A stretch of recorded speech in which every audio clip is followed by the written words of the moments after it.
வணக்கம் நண்பர்களே, இன்னைக்கு நம்ம என்ன வீடியோ பார்க்க போறோம் அப்படின்னா ஒரு டேட்டா ரெக்கவரி சாஃப்ட்வேர் பத்தி தான் நம்ம பார்க்க போறோம். பொதுவாக நம்ம ஒரு லேப்டாப் யூஸராக இருக்கட்டும், டெஸ்க்டாப் யூஸராக இருக்கட்டும், அதாவது ஃபைல்ஸ் அப்ன்றது ரொம்ப ஒரு முக்கியமான விஷயமா தான் இருக்கு. அதை நம்ம கம்ப்யூட்டர்லையும் ஸ்டோர் பண்ணி வைக்கலாம், அதாவது ஹார்ட் டிஸ்க்லையும் ஸ்டோர் பண்ணி வைக்கலாம். அப்படி இல்லை ரொம்ப முக்கியமான ஃபைல்ஸாக இருக்குது அப்படின்னா நான் ஒரு பென்ட்ரைவில் ஸ்டோர் பண்ணி வச்சுக்குவேன்.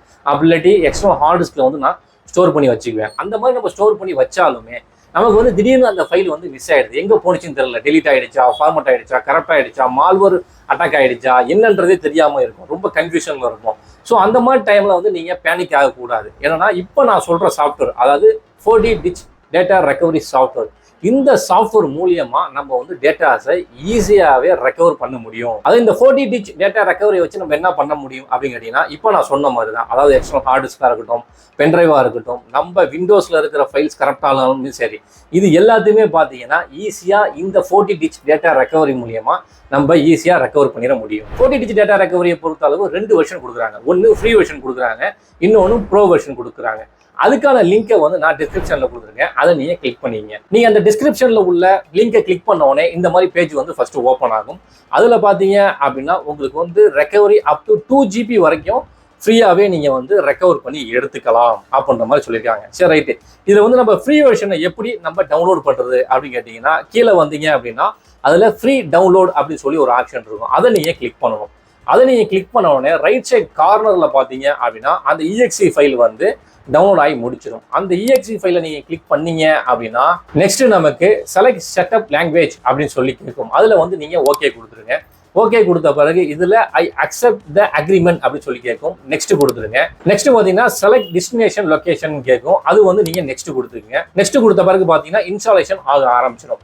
இது இன்ஸ்டாலேஷன் ஆன பிறகு பார்த்தீங்கன்னா ஃபினிஷ் கேட்கும், நீங்கள் ஃபினிஷ் கொடுத்துட வேண்டியதான். இதை ஃபினிஷ் கொடுத்த பிறகு பார்த்தீங்க அப்படின்னா இந்த 4D டிச் டேட்டா ரெக்கவரியோட சாஃப்ட்வேர் ஓப்பன் ஆகிடும். இதில் பார்த்தீங்க அப்படின்னா நம்ம ஹார்ட் டிஸ்க்கு டேட்டா ரெக்கவரி பண்ணிக்கலாம், அதே மாதிரி SD கார்டு டேட்டா ரெக்கவரி பண்ணிக்கலாம், கேமரா ரெக்கவரி பண்ணிக்கலாம், கிளவுட் டிரைவும் நம்ம ரெக்கவரி பண்ணிக்க முடியும். கிராஷ் ஆன PC இருக்கு பார்த்தீங்களா, அதை நம்ம ரெக்கவர் பண்ணிக்க முடியும். அதே மாதிரி ஃபைல் ரிப்பேர் பண்ணிக்க முடியும். இப்போ என்னோட பென்ட்ரைவ்ல பார்த்தீங்கன்னா 3 JPG ஃபைல் வச்சிருக்கேன். இந்த 3 JPG ஃபைலையும் டெலிட் பண்ண போறேன். ஆமா, 3த்தையுமே டெலிட் பண்ணுமா அப்படின்னு கேட்குது. ஆமா, டெலிட் பண்ணிடு அப்படின்னு சொல்லி எஸ் கொடுக்குறேன். ஸோ நமக்கு இது டெலிட் ஆயிடுச்சு கம்ப்ளீட்டாவே. இப்போ நான் என்ன பண்றேன் அப்படின்னா 4D டிச் டேட்டா ரெக்கவரி சாஃப்ட்வேர் ஓப்பன் பண்றேன். இதுல SD கார்டு அப்படின்னு சொல்லி கொடுத்தீங்கன்னா இந்த இருக்கு பாத்தீங்களா, இந்த வெண்டோர் சி ப்ராடக்ட் கோட் அப்படின்னு இருக்கு பாத்தீங்களா, அதுதான் என்னோட பென்ட்ரைவ். இப்போ நம்ம என்ன பண்ணணும் அப்படின்னா ஸ்கேன் கொடுக்கணும். நீங்க ஸ்கேன் கொடுத்த பிறகு பாத்தீங்கன்னா what type of file do you want to recover அப்படின்னு கேட்குது. இப்போ நான் டெலிட் பண்ண ஃபைல் ஃபோட்டோஸ் மட்டும்தான், வேற எந்த ஃபைல்ஸும் இல்லை. அப்போ நான் என்ன பண்றேன் அப்படின்னா இதுல உள்ள எல்லா டிக்கையும் எடுத்துட்டு நான் என்ன பண்றேன் அப்படின்னா ஃபோட்டோவை மட்டும் நான் என்ன பண்றேன் அப்படின்னா டிக்கு கொடுத்துக்கிறேன். இந்த இடத்துல நமக்கு டைம் ரொம்பவே மிச்சங்க. ஏன்னு கேட்டீங்கன்னா இப்போ நமக்கு ஃபோட்டோஸ் மட்டும் தான் டெலிட் ஆயிருக்கு அப்படின்னா நீங்க ஃபோட்டோவை மட்டும் கிளிக் பண்ணி நீங்க ரெக்கவர் பண்ணிக்கலாம். அது மாதிரி வீடியோ மட்டும் டெலிட் ஆயிடுச்சு அப்படின்னா நீங்க வீடியோவை மட்டும் கிளிக் பண்ணி வீடியோஸ் எல்லாம் நீங்க ரெக்கவர் பண்ணிக்கலாம். இல்ல என்னோட டாக்குமெண்ட்ஸ் எல்லாமே போயிடுச்சு அப்படின்னா நீங்க டாக்குமெண்ட்டை மட்டும் கிளிக் பண்ணி நீங்க இதை ரெக்கவர் பண்ணிக்க முடியும்.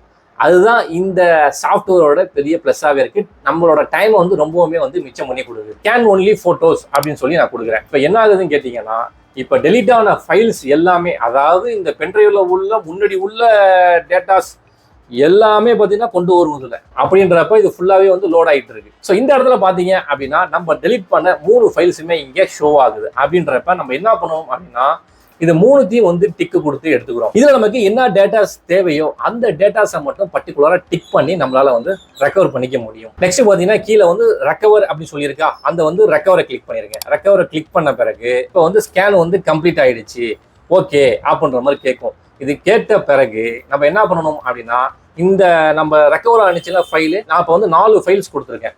இந்த 4 ஃபைல்ஸும் நம்ம என்ன பண்றோம்னா எங்க சேவ் பண்ணணும் அப்படின்னு சொல்லி கேட்கும். இப்போ நம்ம என்ன பண்றோம் அப்படின்னா C:'லே வச்சு சேவ் நவ் அப்படின்னு சொல்லி கொடுத்துட்றோம். இப்போ இந்த இடத்துல 2 ஆப்ஷன் கேட்குது. என்னன்னா ரெக்கவர் மட்டும் நான் பண்ணணுமா இல்ல ரிப்பேர் அண்ட் ரெக்கவர் பண்ணணுமா அப்படின்னு கேட்கும். ஆனா எனக்கு ரிப்பேர் அண்ட் ரெக்கவர் தேவை கிடையாது, ரெக்கவரி ஒன்லி. ஏன்னா எனக்கு ஃபோட்டோ ஷோ ஆகுது, அதனால ஒன்றும் பிரச்சனை கிடையாது, டேமேஜ் எதுவும் இல்லை. அப்படின்றப்ப நான் என்ன பண்றேன் அப்படின்னா ரெக்கவரி ஒன்லி அப்படின்னு மட்டும் நான் கொடுக்குறேன். இப்போ நான் ரெக்கவரி ஒன்லி கொடுத்த பிறகு ரெக்கவரி கம்ப்ளீட் அப்படின்னு சொல்லி வந்துருச்சு. இப்போ இதுல வியூ ரெக்கவர்ட் அப்படின்னு சொல்லி கேட்குதா, அதை நான் கிளிக் பண்றேன். ஆல் ஃபைல்ஸ் அதை ஓப்பன் பண்ணோம்னா போட்டோஸ் JPG, அடுத்து பார்த்தீங்கன்னா என்னோட ஃபோட்டோஸ். இதில் பார்த்தீங்கன்னா 4 ஃபோட்டோஸுமே எனக்கு ரெக்கவர் ஆகி வந்துருச்சு. இந்த 4 ஃபோட்டோஸையும் வந்து நம்ம ஓப்பன் பண்ணி பார்ப்போம். ஓப்பன் ஆகுதான்னு கேட்டால் ஓப்பன் ஆகுது, எந்த பிரச்சனையுமே இல்லை.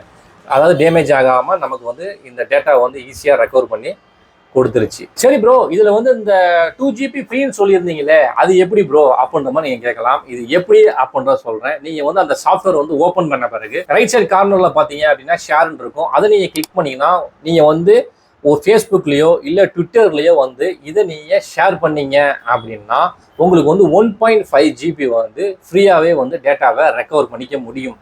அது என்ன ப்ரோ, ஸ்டார்டிங்கில் வந்து நமக்கு 2 GB கொடுத்துருந்தாங்க, இதில் என்ன 1.5 GB கொடுத்துருக்காங்க அப்படின்னா, அதாவது இவங்க என்ன பண்ணுறாங்க அப்படின்னா ஃபஸ்ட்டு 500 MB மட்டும் என்ன பண்ணுறாங்கன்னா உங்களுக்கு வந்து ஃப்ரீயாக கொடுக்குறாங்க. கொடுத்து நீங்கள் வந்து ஒரு சில ஃபைல்ஸை வந்து நீங்கள் ரெக்கவர் பண்ணி பாருங்கள் அப்படின்னு. நமக்கு அதில் ரெக்கவர் ஆகுதான்னு பார்க்க சொல்கிறாங்க. ஆயிடுச்சு அப்படின்னா அடுத்தவங்க என்ன பண்ணுறாங்க, இந்த மாதிரி வந்து ஃபேஸ்புக்லேயோ ட்விட்டர்லேயோ வந்து நீங்கள் ஷேர் பண்ணுங்கள் அப்படின்றாங்க. நீங்கள் அதில் ஷேர் பண்ண பிறகு பார்த்தீங்கன்னா அதுக்கப்புறம் 1.5 GB கொடுத்து என்னோட டேட்டா ரெக்கவரி சாஃப்ட்வேர் எப்படி இருக்குன்னு யூஸ் பண்ணிப்பாரு அப்படின்றாங்க. அதுலேயும் கண்டிப்பாக உங்களுக்கு டேட்டாஸ் ரெக்கவரி ஆகும். அதுலேயும் உங்களுக்கு வந்து கரெக்டாக ரெக்கவரி ஆயிடுச்சு அப்படின்னா நெக்ஸ்ட் என்ன பண்ண சொல்கிறாங்க அப்படின்னா உங்களை வந்து ஆக்டிவேஷன் கீ வந்து வாங்கி சொல்லுவாங்க. அந்த கீ எப்படி வாங்குறது அப்படின்னா அதே மாதிரி நீங்கள் ரைட் சைட் கார்னரில் பார்த்தீங்க அப்படின்னா ஒரு கீ சிம்பிள் ஒன்று போட்டு கொடுத்துருப்பாங்க. அந்த கீ சிம்பிளை நீங்கள் கிளிக் பண்ணீங்கன்னா அதில் வந்து please enter your email ID and registration code அப்படின்னு சொல்லி வரும். அதில் வந்து நீங்கள் பை நவ் அப்படின்னு சொல்லி கொடுக்கணும். பை நவ் அப்படின்னு சொல்லி கொடுத்தீங்கன்னா ப்ரோ வெர்ஷனில் வந்து என்னென்ன இருக்குது அப்படின்றது வந்து ஷோ ஆகும். அதாவது 1 month pack, 1 year pack, lifetime pack அந்த மாதிரி வரும். ஸோ அதை வந்து நீங்கள் தாராளமாக வந்து யூஸ் பண்ணிக்கலாம். அதான் டேட்டா ரெக்கவரி மட்டும்தான் என்னோட பிஸ்னஸ் அப்படின்னு நினைக்கிறாங்களா, அவங்களுக்கும் வந்து ஒரு சில ஆஃபர்ஸ்லாம் கொடுக்குறாங்க. அதை ஒரு லைசன்ஸ் கீயை மட்டும் நம்ம வாங்கி அதை வந்து அன்லிமிட்டட் பிசியில் வந்து நம்ம யூஸ் பண்ணிக்கலாம். ஒரு லைசன்ஸை வாங்கி 5 பீஸில் யூஸ் பண்ணிக்கலாம், ஒரு லைசன்ஸை வாங்கி 10 பீஸில் யூஸ் பண்ணிக்கலாம். ஸோ இதெல்லாம் யார் யூஸ் பண்ணலாம் அப்படின்னு கேட்டிங்கன்னா ஒரு பிஸ்னஸ் பர்பஸ் பண்ணுறாங்கல்ல, அவங்களாம் வந்து தாராளமாக வந்து இந்த ப்ரோ வெர்ஷனை பர்ச்சேஸ் பண்ணி யூஸ் பண்ணிக்கலாம். நான் ஃப்ரீ வெர்ஷன் வாங்கி யூஸ் பண்ணிட்டேன், எனக்கு சூப்பராக ஒர்க் ஆக ஆரம்பிச்சிருச்சு, அப்போ வந்து நான் ப்ரோ வெர்ஷன் எப்படி வாங்குறது அப்படின்னு கேட்டிங்கன்னா ஒன்றும் இல்லை, அதில் பை நவுன்னு இருக்குல்ல, அதை நீங்கள் கிளிக் பண்ணுங்கள். அந்த பை நவை நீங்கள் கிளிக் பண்ணி முடிச்ச பிறகு அதில் வந்து இமெயில் ஐடி, கரெக்டான இமெயில் ஐடி கொடுங்க. அடுத்து பார்த்தீங்கன்னா உங்களுக்கு வந்து அதில் உங்கள் கார்டு டீட்டெயில்ஸ் எல்லாமே கேட்கும். அதெல்லாம் கொடுத்துட்டீங்க அப்படின்னா உங்களுக்கு வந்து ஒரு மெயில் ஐடி, ஆக்டிவேஷன் கோட், இது ரெண்டுத்தையும் கொடுத்துருவாங்க. இது ரெண்டுத்தையும் நீங்கள் எடுத்துகிட்டு போயிட்டு அந்த 40 digit டேட்டா ரெக்கவரி சாஃப்ட்வேர் கார்னரில் பார்த்தீங்கன்னா ஒரு கீ மாதிரி ஒன்று கொடுத்துருப்பாங்க. அந்த கீயை நீங்கள் கிளிக் பண்ணீங்க அப்படின்னா உங்களுக்கு ஒரு பேஜ் ஒன்று ஓப்பன் ஆகும். அதில் பார்த்தீங்கன்னா என்டர் உங்களோட மெயில் ஐடி, அவங்க கொடுத்த ரிஜிஸ்ட்ரேஷன் கோடு, இது ரெண்டுத்தையும் நீங்கள் என்டர் பண்ணிட்டு ரிஜிஸ்டர் அப்படின்னு சொல்லி கொடுத்தீங்கன்னா உங்களுக்கு வந்து ப்ரோவேஷன் வந்து ஆக்டிவேஷன் ஆகிடும். ப்ரோவேஷன் கொடுத்த பிறகு நமக்கு என்ன பெனிஃபிட் ப்ரோ அப்படின்னா அந்த அவங்களே கொடுத்துருக்காங்க பாருங்க. இது எல்லாத்தையுமே நீங்கள் படிச்சு பாருங்க. படிச்சு பார்த்துட்டு நீங்கள் வந்து இதை பை பண்ணி யூஸ் பண்ணுங்க. தாராளமாக வந்து இது டேட்டாஸ் ரெக்கவரி ஆகுது. இப்போ நம்ம வந்து உங்கள் கண்ணுக்கு முன்னாடியே வந்து நான் வந்து ஒரு 3 JPG ஃபைலை வந்து டெலீட் பண்ணிட்டு திரும்பவும் பார்த்தீங்கன்னா அதை வந்து ரெக்கவர் பண்ணி எடுத்தாச்சு. ஸோ இந்த வீடியோ பிடிச்சிருந்துச்சு அப்படின்னா லைக் பண்ணீங்க, யூஸ்ஃபுல்லாக இருந்தால் மட்டும் உங்களோட ஃப்ரெண்ட்ஸ் அண்ட் ஃபேமிலிக்கு ஷேர் பண்ணுங்க, மறக்காம சப்ஸ்கிரைப் பண்ணுங்க. தேங்க்ஸ் ஃபார் வாட்சிங்.